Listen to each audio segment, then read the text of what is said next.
Usa ka buwan gikan karon mubukas na ang klase sa mga pampublikong tunghan. Andaman na baka matinun-an sa mga dapit nga dakong hagit ang pagsagop sa kabaguhan. Sama sa mga bukirang barangay sa Dakbayan sa Subo. Atong sayran kini pinaagi nining report.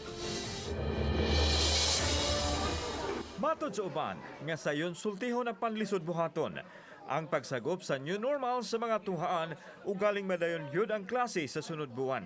Sa Don Emilio Osmeña Senior Integrated School sa Barangay Buot, naabda na mo kining mga magtutudlo nga mitambong sa virtual o webinar. Pwede ra unta sila sa ilang tagsatag sa kabalay, mubukas sa ilang gadget apan sa ilang tunghaan ra ang naay signal apan daginoton ra usab. Andam na sila sa pagbukas sa klase apan ang ilang matinun-an gikinahanglan nga makasagop sa sistema nga ilang ipatuman. Tungod kay walay signal sa dapit, modular lang ang ilahang matanyag sa mga tinun-an. Kung ako lang ba, dapat, especially grade 1, di man gid na mahimo gud labi magpabasa.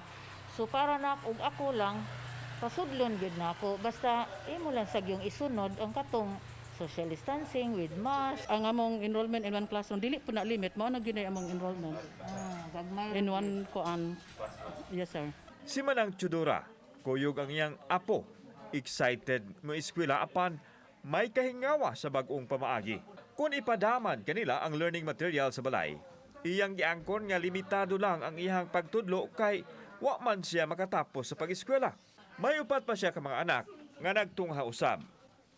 Ingon usab nini ang ipadayag sa halos mga mulupyo sa barangay. Di makaya sir oy kay aron sir ang English laglom kayo nya kanang uban nga subject di gyud makaya sa kuan pa kay nagay akong anak grade 1 magpatudlo nako ako may tuod sa mga maguwang. Physical man to among gikuan sir sa form.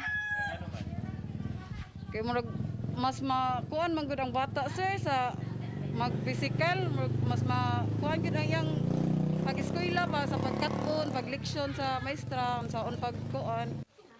Gustong mohimo og face-to-face ang mga magtutudlo aron adunay physical learning ang mga tinun-an sa limitado nga oras ug ang gidaghanon aron magpabilin ang physical distancing.